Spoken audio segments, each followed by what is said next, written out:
de l'État avait recommandé, avait instruit aux autorités locales de supprimer toutes les barrières sur la route Kasumbalesa. Pourquoi pas éviter la tracasserie côté frontière.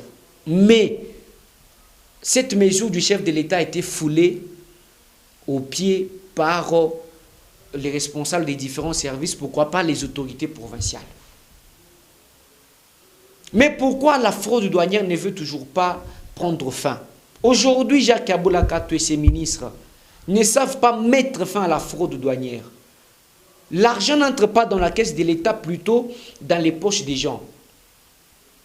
Suivez ce propos, c'est Isaac Tshisekedi. Nous avons eu à tourner avec lui une émission, suivez l'extrait de cette émission. Ce type a été arrêté, tout simplement parce qu'il a été accusé aussi d'être à la base de la fraude douanière. Mais dans l'émission que nous avons tournée, il jette la responsabilité aux responsables des différents services étatiques et aux autorités. Ce sont eux qui sont à la base de la fraude douanière. Suivez.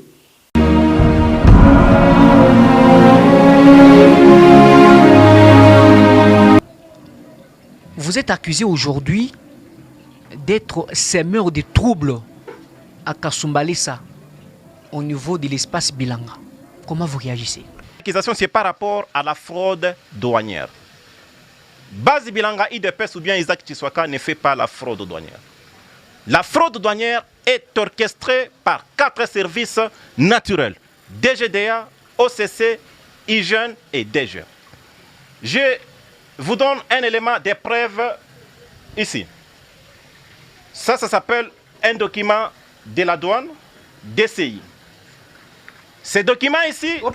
Vous pouvez zoomer à un moment. Voilà. C'est un élément d'épreuve, une preuve de taille. Ce monsieur est venu à la douane avec 1000 cartons de savon. Ce monsieur, c'est qui encore? Vous avez dit? La DCI est là, je le protège. Il est venu avec 1000 cartons de savon. Mais la douane a écrit 35 cartons. Donc la fraude déjà. La fraude déjà. Ce n'est pas Isaac Tshisekedi qui a écrit, c'est la DGDA. Et il a payé 1 800 000 francs congolais. La douane a écrit sur le papier 350 000 francs. Vous allez qualifier ça quoi? Ou comment? Mais comment vous êtes entré en possession de ce document? Je suis entré en possession de ces documents, je suis en train de chercher les éléments de preuve pour prouver à la face du monde que tous ceux qui accusent la base Bilanga et qui accusent l'IDPS Kasumbalesa sont les ennemis de notre peuple. Mais Isaac Tshisekedi, ce type, a été bien sûr arrêté.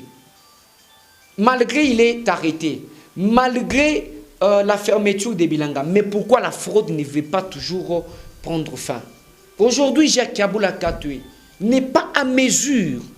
Il ne sait pas mettre en place une bonne politique pour faire appliquer ce que le chef de l'État avait recommandé, de dissiper toutes les barrières, éviter les tracasseries, mais aussi mettre fin à la fraude douanière. Et aujourd'hui, il ne sait pas mettre fin à cela.